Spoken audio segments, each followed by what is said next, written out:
Recently, President Biden issued a mass pardon of thousands of people convicted of federal marijuana possession. But the decree doesn't include those convicted of distribution, which the majority of offenders are doing serious time for.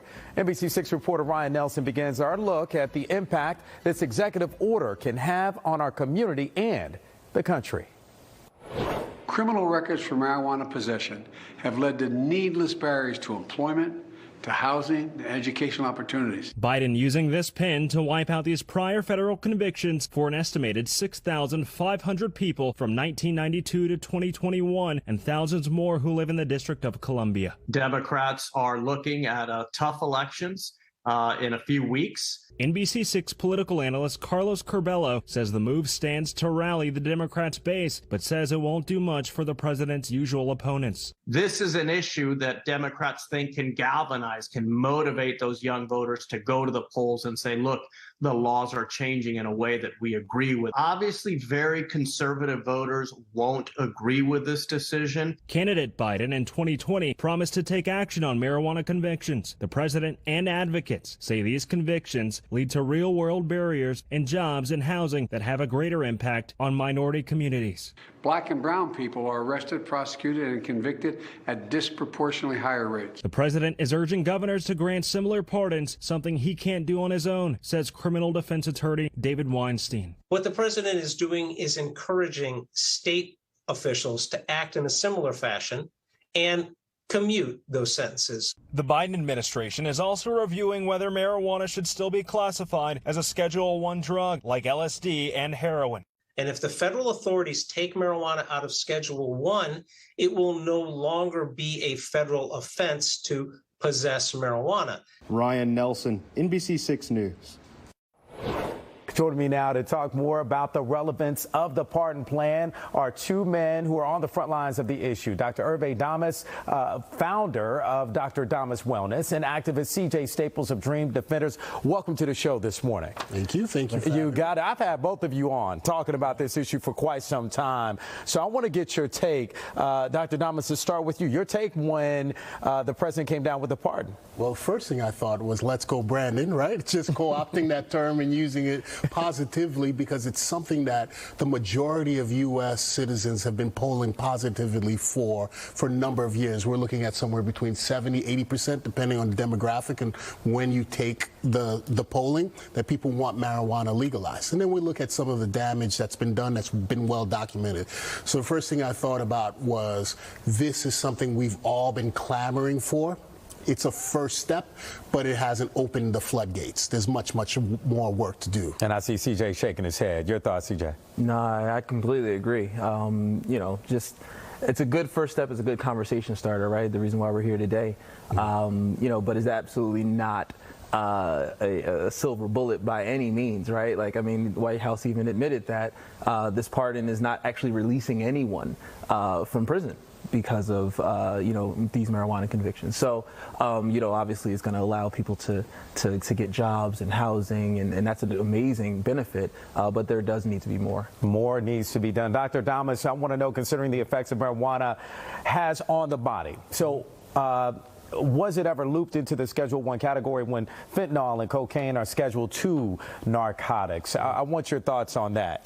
Well, I think first thing we should explain to people is that the schedules 1 through 5 dictate, basically, according to the U.S. government, the use or the addictive potential of the substances. So you go 1 through 5, 1 being the worst. That means that this substance has no medicinal or research value. So you're looking, as you mentioned, at LSD, you're looking at peyote, they put marijuana in there as well. And then, let's say, for example, Schedule 3, you can get things like testosterone, ketamine, those type of things. So when you're in Schedule 1, it pretty much eliminates the opportunity for there to be medical research or medical uses done on a federal level. So that's why we've had all these state initiatives going on since California kind of legalized it on the state level a long time ago.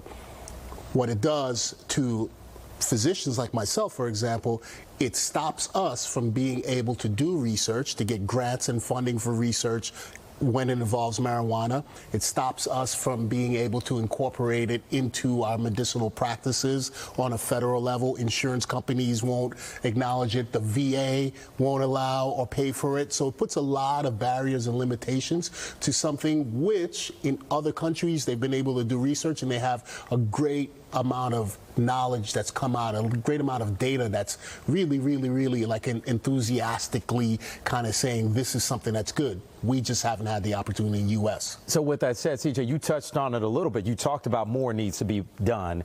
Now, what more are you talking about that needs to be done?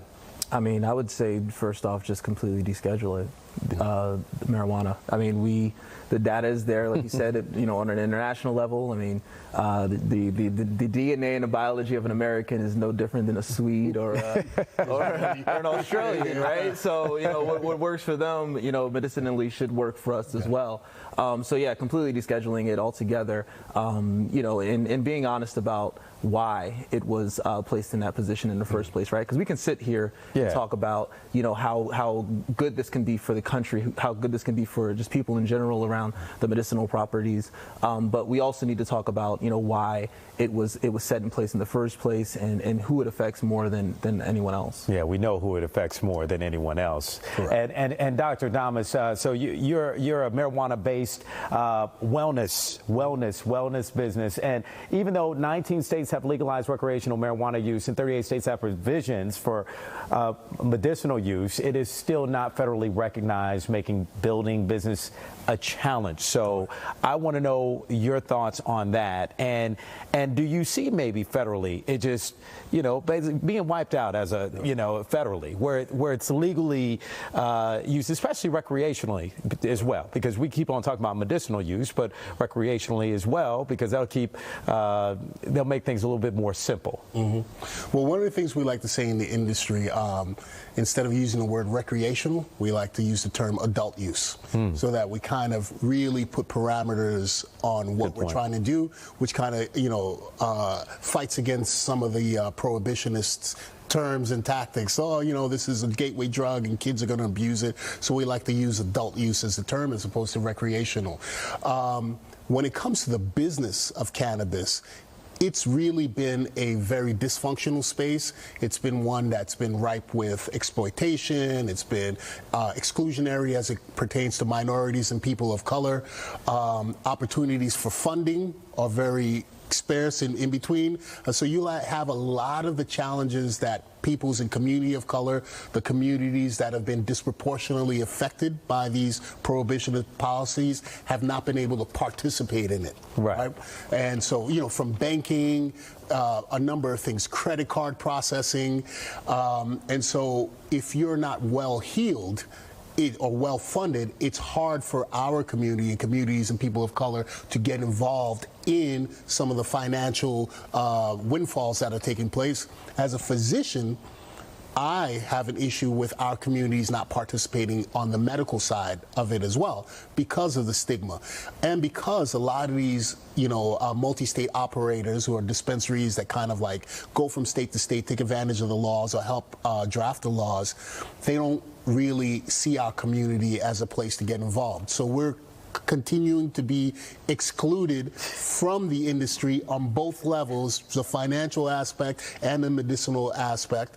And there's a multi-billion-dollar industry taking off and millions of people across the country getting benefits, and we're on the margins of it. So there's a lot of work that needs to be done. And as we said, if we did have federal descheduling altogether, we would have more of even footing, so we would just have to deal with some of the things that we inherently have challenges with, which are financing and those type of things, but we wouldn't have some of the other things where laws are kind of made to have loopholes and hoops that you jump through that we ain't gonna make happen. Well, let's talk, CJ, let's talk about decriminalization versus legalization. Yeah, well, I mean, you know, I believe that decriminalization obviously is a great first step, right? Because that obviously takes away the fear of even just possessing marijuana, right? But then you get into the legalization of it.